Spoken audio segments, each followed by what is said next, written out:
تم میں سے کون ہے مجھ جیسا؟ ابھی تو عند ربی، میں تو رات گزارتا ہوں اپنے رب کے پاس، وہ یطعمنی و یسقین، وہ مجھے کھلاتا بھی ہے پلاتا بھی ہے۔ اب وہ کیا کھلانا ہے کیا پلانا ہے، کیا اس کی روحانی حقیقت ہے، یہ ہم نہیں سمجھ سکتے۔ یہ خصائص نبوی میں سے ہے، وہ چیزیں کہ جو خاص ہیں نبی اکرم صلی اللہ علیہ وسلم کے ساتھ، جو امت کے لیے پھر عام طور پر جس کی اجازت نہیں ہے، لیکن اس قسم کے روزے بھی وہاں رکھے جاتے ہیں۔ لیکن اس سے کوئی پرواہ ہی نہیں، فکر ہی نہیں کہ نظام باطل کا ہے۔ تو باطل کے اقتدار میں تقویٰ کی آرزو، کتنا ہنسی فریب ہے جو کھا رہے ہیں ہم۔ وہ متقی بھی بن رہے ہیں، شیخ بھی بن گئے، شیخ المشائخ بھی بن گئے ہیں، اور وہ زبدت جو ہے مرشدین بھی بن گئے ہیں، سب کچھ ہو گئے ہیں، لیکن یہ کہ اس باطل کے خلاف وہ کشمکش ہے ہی نہیں، اس کے خلاف وہ جدوجہد ہے ہی نہیں۔ اس کے ضمن میں تو پھر وہ حدیث میں نے بارہا سنائی ہے، اور مولانا اشرف علی تھانوی رحمۃ اللہ علیہ نے اسے جو انہوں نے مرتب کیے تھے خطبات جمعہ، ان میں جو دوسرا خطبہ ہے اس میں اس حدیث کو کوٹ کیا۔ اوہ اللہ عز و جل، یہ بھی حدیث قدسی، حضور فرما رہے ہیں کہ اللہ تعالیٰ نے عز و جل نے حضرت جبرائیل کو وحی کی۔ اوہ اللہ عز و جل الی جبرائیل علیہ الصلوۃ والسلام ان اقلب مدینہ کذا و کذا باہلہا، کہ فلاں فلاں بستیوں کو تلپٹ کر دو، الٹ دو ان کے رہنے والوں کے اوپر، ہلاکت، وہ ہلاکت ہے جو عامورہ اور صدوم کی بستیوں پر آئی تھی، جو جس کی طرف حضرت لوط علیہ السلام بھیجے گئے۔ تقلب مدینہ کذا و کذا باہلہا، رہنے والوں سمیت الٹ۔ قال فقال، حضور فرماتے ہیں کہ اس پر حضرت جبرائیل نے عرض کیا بارگاہ خداوندی میں، یا رب ان فیہا عبدک فلانا لم یعصک طرفۃ عین، ان بستیوں میں تو تیرا فلاں بندہ بھی ہے جس نے آج تک پلک جھپکنے جتنی دیر بھی معصیت میں بسر نہیں۔ اس کے تقویٰ کا عالم یہ ہے۔ یہ گواہی کون دے رہا ہے؟ وہ کرائے کا گواہ نہیں ہے، وہ کرائے کا وکیل نہیں ہے، جبرائیل ہے۔ اور کہاں گواہی دے رہا ہے؟ بارگاہ خداوندی میں، جہاں ابو جہل بھی جھوٹ نہیں بولے گا۔ فرمایا قال فقال ان فیہا عبدک فلانا لم یعصک طرفۃ عین، قال فقال، اب حضور فرماتے کہ اللہ نے فرمایا اقلبھا علیہ وعلیہ، الٹو ان بستیوں کو، پہلے اس پر پھر دوسروں۔ فإن وجہہ لم یتمعر فی ساعۃ قط، اس لیے کہ اس کے چہرے کی رنگت میری حمیت، میری غیرت کی وجہ سے کبھی متغیر نہیں۔ منکرات پھیلتے رہے، شریعت کو پاؤں تلے روندا گیا، شریعت کی اور اللہ کی دی ہوئی قوانین کی دھجیاں بکھیر دی جا رہی تھی، اور پھیل رہا تھا گناہ ہر طرف، اور یہ لگا ہوا تھا تو فقط اللہ اللہ اللہ، خانقاہ میں بیٹھا ہوا۔ ظاہر بات ہے خانقاہ میں جو بیٹھا ہوگا اسے گناہ کرنے کی کیا ضرورت ہے؟ نہ زندگی کے وہ میدان میں ہے، نہ معاش کا کچھ سلسلہ ہے، کوئی کچھ دے گیا، کسی نے کوئی ہدیہ پیش کر دیا، اس سے جو ہے وہ گزارا کر رہے ہیں، تو گناہ کا معاملہ کیا ہوگا وہاں؟ اور پھر وہ خانقاہی ماحول کے اندر ظاہر بات ہے کہ نہ کہیں عورتیں نظر آئے گی، نہ کہیں عریانی نظر آئے گی، وہ تو اپنا خانقاہ کا ماحول ہے، اس کے اندر رہ رہے۔ لیکن یہ کہ اس خانقاہ سے باہر جو کچھ ہو رہا ہے، جو منکرات پھیل رہے ہیں، جو کفر پھیل رہا ہے، جو گمراہیاں پھیل رہی ہیں، جو شریعت کی دھجیاں بکھر رہی ہیں، اس پر اسے فکر ہی نہیں۔ یہ زمینت معافی ساعت قط، اس کو یوں سمجھیے کہ اگر کوئی شخص اسی کو ماں کی گالی دے، اب اگر وہ شخص جسے گالی دی گئی ہے طاقت رکھتا ہے تو جانے نہیں دے گا، اسے اس کی مرمت کرے گا۔ فرض کیجئے وہ کمزور ہے، اسے معلوم ہے جس نے مجھے گالی دی ہے وہ بڑا طاقتور ہے، میں اس کا کچھ نہیں بگاڑ سکتا، تب بھی کم سے کم اس کے چہرے پر خون جمع ہو جائے گا، سرخ ہو جائے گا۔ غیرت کا یہ تو کم سے کم انداز ہوگا کہ میری ماں کرتی۔ اگر یہ بھی نہیں ہے، سب کچھ دیکھ رہے ہیں، بیٹھے ہیں، سن رہے ہیں، لیکن کوئی ذکر نہیں ہو رہی، تو پھر کسی روحانی ترقی کا، کچھ ولایت کے مقام کا، کچھ تقرب اللہ کا کوئی سوال نہیں۔ تو میں نے آج کوشش کی ہے کہ آپ کے سامنے ان چند چیزوں پر جو بڑی کنٹروورشیل ہے، اس میں عدل کا راستہ آپ کے سامنے رکھ، درمیانی راستہ کیا ہے۔ نہ تو آپ سرے سے انکار کریں کہ مرتبہ ولایت کوئی شے ہے ہی نہیں ہے، قرآن سے ثابت ہے، حدیث سے ثابت ہے، اور اللہ کو فرماتا ہے کہ جو شخص میرے ولی سے دشمنی کرے گا اس کے خلاف میرا اعلان چاہتے ہیں۔ پھر اللہ کا قرب، وہ قرب واقعتاً اس حد تک ہو سکتا ہے کہ اللہ انسان کی آنکھ بن جائے جس سے وہ دیکھے، اللہ انسان کے کان بن جائے جس سے سنے، اللہ انسان کے ہاتھ بن جائے جس سے وہ پکڑے، اور اللہ انسان کے پاؤں بن جائے جس سے وہ چلے۔ یہ ممکن ہے، حدیث ہے۔ اس سے ظاہر بات ہے کرامات کا صدور ہوگا، کرامات کا ظہور ہوگا، لیکن اس کے ساتھ اس بات کو سمجھنا ان میں پہلی شرط تقویٰ ہے، اور نمبر 2 یہ کہ یہ تقرب اللہ کے لیے ایک ہے فرائض کے ذریعے۔ جہاد فرض ہے، فرض عین ہے، باطل کا غلبہ ہے تو فرض عین ہے اس کے خلاف جد و جہد کرنا، اور اس کے لیے اجتماعی جد و جہد کرنا۔ جیسے نماز 5 وقتہ فرض ہے، اور اس کے لیے اگر کوئی شخص مسجد سے فاصلہ اس کا زیادہ نہ ہو اور وہ گھر میں نماز پڑھے، اس کی نماز قبول نہیں ہوگی۔ لا صلاۃ علی جار المسجد الا فی المسجد، جو مسجد کے پڑوس میں رہتا ہے اس کی نماز قبول نہیں ہوگی اگر وہ مسجد میں حاضر ہو کر نماز نہیں پڑھ رہا 5 وقتہ، جماعت کا انتظام نہیں۔ تو ان فرائض کی طرف توجہ نہ ہو، اللہ کے دین کے غلبے کی جد و جہد نہ ہو، اور نوافل کے ذریعے سے، چلہ کشیوں کے ذریعے سے، مراقبوں کے ذریعے سے، اور وہ نئے نئے یاد کردہ اذکار کے ذریعے سے انسان سمجھے کہ میں تقرب بالنوافل کے اس مقام پر فائز ہو جاؤں گا، تو یہ دوسری بہت بڑی غلط ہے۔ یہاں کامیابی کا اعلیٰ معیار نہیں بیان کیا جا رہا، بلکہ اس کا کم سے کم معیار بیان کیا جا رہا۔ میں ذرا توجہ دلاؤں گا اس بات کی طرف، سطحی طور پر ذرا ہو سکتا ہے کہ اس میں کوئی مغالطہ پیش آ جائے۔ تقابل کیجئے ذرا، ایک سورۃ العصر ہے، والعصر ان الانسان لفی خسر الا الذین آمنوا وعملوا الصالحات وتواصوا بالحق وتواصوا بالصبر۔ ایک سورۃ التین ہے، والتین والزیتون وطور سینین وہذا البلد الامین لقد خلقنا الانسان فی احسن تقویم ثم رددناہ اسفل سافلین الا الذین آمنوا وعملوا الصالحات فلہم اجر غیر ممنون۔ اب ان کا تقابل کی سورۃ العصر یہ بتا رہی ہے کہ سب لوگ تباہی میں ہیں سوائے ان کے جو 4 شرطیں پوری کریں۔ سورۃ التین میں اول تو صرف 2 شرطیں بیان ہوئی، 2 بیان نہیں ہوئی، کام ہلکا ہو گیا نا، آسان ہو گیا۔ یہاں 4 ہے، ایمان، عمل صالح، تواصی بالحق، تواصی بالصبر۔ وہاں ہے ایمان اور عمل صالح صرف۔ نمبر 2 یہ کہ وہاں فرمایا گیا فَلَهُمْ أَجْرٌ غَيْرُ مَمْنُونٍ، ان کے لیے تو بہت بڑا اجر ہے جس کا سلسلہ کبھی منقطع نہیں ہوگا۔ اور یہاں کہا جا رہا ہے وہ کامیابی ناکامی سے بچ جائیں گے۔ مستثنا ہے کس سے؟ ان الانسان لفی خسر۔ یہ بالکل ایسے ہی ہے جیسے کہ کسی کو آپ بچے کو، طالب علم کو کہیں محنت کرو، کوشش کرو، فرسٹ ڈویژن میں پاس ہو جاؤ گے، اور کسی سے آپ یہ کہیں کہ محنت کرو، کوشش کرو ورنہ فیل ہو جاؤ گے۔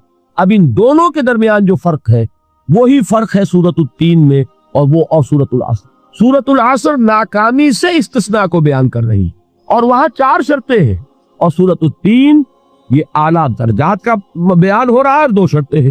اس کو قرآن مجید کی اصطلاحات سے بھی اللہ کرے کہ آپ واقف ہو جائیں۔ ایک کو ہم کہیں گے کہ ایک پر انذار کا رنگ ہے اور دوسرے پر تبشیر کا رنگ ہے۔ یہ 2 الفاظ بارہا آپ نے پڑھے ہوں۔ سورہ بنی اسرائیل میں فرمایا حضور سے مخاطب ہو کر وَمَا أَرْسَلْنَاكَ إِلَّا مُبَشِّرًا وَنَذِيرًا، اے نبی ہم نے نہیں بھیجا آپ کو مگر بشارت دینے والا اور خبردار کرنے والا بنا کر۔ سورہ کہف میں جمع کے صیغے میں آیا وَمَا نُرْسِلُ الْمُرْسَلِينَ إِلَّا مُبَشِّرِينَ وَمُنذِرِينَ، ہم نہیں بھیجتے رہے اپنے رسولوں کو مگر مبشر اور نذیر بنا کر۔ حضور کے بارے میں فرمایا اِنَّا أَرْسَلْنَاكَ شَاهِدًا وَمُبَشِّرًا وَنَذِيرًا۔ جمع کے صیغے میں سورہ نساء میں فرمایا رُسُلًا مُبَشِّرِينَ وَمُنذِرِينَ لِئَلَّا يَكُونَ لِلنَّاسِ عَلَى اللَّهِ حُجَّةٌ بَعْدَ الرُّسُلِ وَكَانَ اللَّهُ عَزِيزًا حَكِيمًا۔ ایک ہے ابشار، بشارت دینا، ایک ہے انذار، خبردار کر۔ اور آپ کو معلوم ہے کہ کسی بھی تربیت کے اندر ان دونوں چیزوں کی ضرورت ہے۔ کبھی ایسا ہوتا ہے کہ ڈانٹ ڈپٹ کی ضرورت پیش آتی، دھمکی کی ضرورت پیش آتی، باز آ جاؤ، اپنے رویے کو درست کرو ورنہ پکڑ ہوگی، سزا ملے گی۔ کبھی آپ شاباش دیتے ہیں، ہمت کرو، گھبراؤ نہیں، تمہارے اندر صلاحیت ہے، مایوس نہ ہو، ہمت تمہاری کیوں جواب دے رہی ہے، تم بڑے ذہین ہو، محنت کرو، بڑے اعلیٰ درجات ملے گی۔ قرآن مجید میں یہ دونوں رنگ ہیں جو اختیار کیے، ایک تبشیر کا رنگ ہے، ایک انذار کا رنگ۔ سورۃ العصر میں انذار کا رنگ ہے، خبردار، تمام انسان ہلاکت اور بربادی کا نوالا بننے والے ہیں سوائے ان کے جو 4 شرطیں پوری کریں، الا الذین آمنوا وعملوا الصالحات وتواصوا بالحق وتواصوا۔ تو معلوم یہ ہوا کہ یہ کامیابی کے جو منیمم پری ریکویزٹس ہیں، اسے کہا گیا کہ انگریزی کے الفاظ کا فوراً ترجمہ کر دیا کرو، اور میں کر دیتا ہوں۔ اصل میں مغالطہ آپ کو یہ ہوتا ہے میں ترجمہ کہہ کے نہیں کرتا، لیکن اس کے بعد میں فوراً اردو کا مترادف جو ہے وہ لے آتا ہوں، لیکن میں یہ اس لیے استعمال کرتا ہوں انگریزی اصطلاحات، جیسا کہ میں نے عرض کیا تھا کہ میرے اصل مخاطب ہے جدید تعلیم یافتہ لوگ، اور جدید تعلیم یافتہ لوگوں کے کمیونیکیشن جو ہے، ابلاغ، وہ ان انگریزی اصطلاحات کے ذریعے سے زیادہ بہتر اور صحیح تر ہوتا ہے، ورنہ وہ بات سمجھیں گے نہیں، اسی لفظ ابلاغ کو وہ نہیں سمجھیں گے اور کمیونیکیشن کو سمجھ جائیں گے۔ یہ ہے اصل میں ساری مصیبت کے جو اس وقت ہمارے سامنے ہے، اس لیے یہ الفاظ ہم استعمال کرتے۔ تو میں یہ کیا عرض کر رہا تھا کہ در حقیقت ان الانسان لفی خسر الا الذین آمنوا وعملوا الصالحات وتواصوا بالحق وتواصوا بالصبر، یہ منیمم پری ریکویزٹس ہیں، کم سے کم لوازم ہیں نجات کے، ان سے کم تر پر نجات کا کوئی سوال نہیں۔ اس لیے کہ قسم کھا کر اللہ فرما رہا ہے، قدمانے کی قسم ہے، تمام انسان خسارے میں ہے سوائے ان کے جو 4 شرطیں پوری کریں۔ تو تیسری چیز ذہن میں یہ رکھیے، یہ 4 شرطیں لازم ہو، یہ بہت اہم نقطہ ہے۔ ابھی ہم نے کسی لفظ کی گہرائی میں اتر کر نہیں دیکھا ہے، ابھی تو ہم سرسری طور پر تذکر بالقرآن کے مرحلے میں ہیں، پہلی بات کیا معلوم ہوئی؟ اس میں کامیابی اور ناکامی کا ایک معیار سامنے آیا. ٹھیک. نمبر 2، یہ کامیابی کے کم سے کم شرائط کا بیان، منیمم ریکوائرمنٹس. میں نے ایک مرتبہ کسن کالج لاہور میں جب تقریر کی سورۃ العصر پر، تو طلباء کے ذہن کی ملازمت کے اعتبار سے کہا کہ بھائی یہ فرسٹ ڈویژن کا بیان نہیں ہے، یہ تھرڈ ڈویژن میں کامیابی کا بیان، اس سے کم تر پر فیلیور ہے. اس لیے کہ فرمایا گیا والعصر ان الانسان لفی خسر الا الذین آمنوا وعملوا الصالحات وتواصوا بالحق وتواصوا بالصبر. اسی کو میں نے اس وقت آپ کے سامنے رکھا کہ اس پر انذار کا رنگ ہے، خبردار کرنے کا انداز ہے، زجر کا، ڈانٹ ڈپٹ کا انداز ہے کہ اگر کامیابی چاہتے ہو تو یہ 4 شرطیں پوری کرو. اب تیسری بات جو عرض کر رہا ہوں یہ اہم ترین ہے کہ یہ چاروں شرطیں لازم ہیں. اگر اللہ تعالیٰ نے کامیابی کے لیے 4 شرطیں بیان کی ہو تو سوچئے کیا مجھے یہ اختیار ہے کہ ان میں سے 1 کم کر دوں، 2 کم کر دوں، 3 کم کر دوں؟ کس کو اختیار ہے؟ اللہ کے بیان کردہ کسی چیز میں اختیار. یہ تو حضور سے کہا گیا تھا، سورہ یونس میں ہے، مطالبہ کیا مطالبہ کرنے والوں نے، ایت میں قرآن غیر ھذا وبدل ہو. اے محمد صلی اللہ علیہ وسلم، یہ قرآن بہت ریجڈ ہے، بہت سخت ہے، ان کمپرومائزنگ ہے، یہ کہیں بھی کوئی رو رعایت کرنے کو تیار نہیں ہے. تو ہمارا اور آپ کا معاملہ نہیں ہو سکتا اس قرآن پر. اس قرآن میں کوئی ترمیم کیجئے یا کوئی اور قرآن لائی. تو حضور سے کیا کہلوایا گیا؟ قل ما یکون لی ان ابدلہ من تلقاء نفسی ان اتبع الا ما یوحی الی. اے نبی ان سے کہہ دیجئے میرے لیے ہرگز ممکن نہیں ہے کہ میں اس قرآن میں اپنے جی سے کوئی ترمیم کر دوں، کوئی تبدیلی کر دوں. میں تو خود پابند ہوں اس کا جو مجھ پر وحی کیا جا رہا. سب سے پہلے میں خود اس پر عمل کرنے والا، میں خود اس کا پابند. تو غور کیجئے، قرآن بیان کر رہا ہے کہ 4 شرطیں ہیں نجات کی، اور آپ کے دل میں یہ بات بٹھا دی گئی ہے صرف کلمہ گو ہونا نجات کے لیے کافی ہے، صرف ایمان سے نجات ہو جائے گی. یہ بات جو ہے ذہن میں رکھیے، ایک نجات وہ ہے جو ہزار برس تک جہنم میں کوئلہ بننے کے بعد نجات ہو. میں اس نجات کی بات نہیں کر، وہ نجات تو ملے گی یقیناً. جس شخص کے دل میں رائی کے دانے کے برابر بھی ایمان ہوگا، وہ اپنے اعمال کی، اپنے کرتوتوں کی سزا بھگت کر بالآخر جنت کے اندر داخل کیا جائے گا، جہنم سے نکالا جائے گا. نبی اکرم صلی اللہ علیہ وسلم کی بارگاہ میں ہاں توقف کریں، غور کریں، تحقیق کریں، معلوم ہو کہ یہ حدیث پختہ نہیں ہے، مستند نہیں ہے، پھر دوسری بات ہے. اور یہ جان لیجئے ہمارا جو معاشرہ ہے اس کا ایک قانونی جو ہے احاطہ ہے. یہ بھی سورہ حجرات کی پہلی آیت ہے، یا ایھا الذین آمنوا لا تقدموا بین یدی اللہ ورسولہ. اللہ اور اس کے رسول کے احکام کا دائرہ ہے، اس کے اندر رہو، باہر نہیں نکل سکتے. لیکن اس دائرے کے اندر ایک مرکزی شخصیت جس کی دل آویزی، جس کا حسن سلوک، جس کا حسن کردار، جس کا حسن اخلاق مرکز بن جائے، تمام لوگوں کی جذباتی محبت کا مرکز بن جائے، اگر یہ نہیں ہوگا تو معاشرہ مضبوط نہیں ہوگا. محض قانون اور دستور پر معاشرہ مضبوط نہیں ہوتا. کسی شخصیت، اب آپ کو معلوم ہے آخر ہندوستان کے معاشرے میں گاندھی کا ایک مقام ہے کہ نہیں ہے؟ آخر یہ سارا معاملہ چل رہا ہے اسی کے جب کے نہیں؟ ماؤ زیدونگ کے معاملہ ہے کہ نہیں ہے؟ یہ سارا معاملہ دنیا میں عام لوگ کہہ دیتے، ریشنلسٹ لوگ، کہ ان چیزوں کی کیا ضرورت ہے؟ بھائی قانون دیکھنا چاہیے، دستور دیکھنا چاہیے، حکم دیکھنا نہیں. بھائی جذباتی وابستہ کہ ایک ہستی تو ایسی ہو کہ جس کے کچھ کہنے پر فوراً زبانیں بند ہو جائے. اور اس کا نقشہ میں سعودی عرب میں دیکھتا ہوں، اگر وہاں کے 2 بدو لڑ رہے ہوں سخت اور ایک دوسرے کو کھانے کو دوڑ رہے ہوں، کوئی شخص کہتے صلی علی النبی، فوراً خاموش. معلوم ہوتا ہے آنکھ کے اوپر کسی نے پانی ڈال دیا، خاموش، صلی علی النبی، صرف یہ کہنے سے. یہ جذباتی وابستگی اگر محمد سے نہیں ہے صلی اللہ علیہ وسلم تو آپ کا معاشرہ کبھی مضبوط نہیں ہوگا.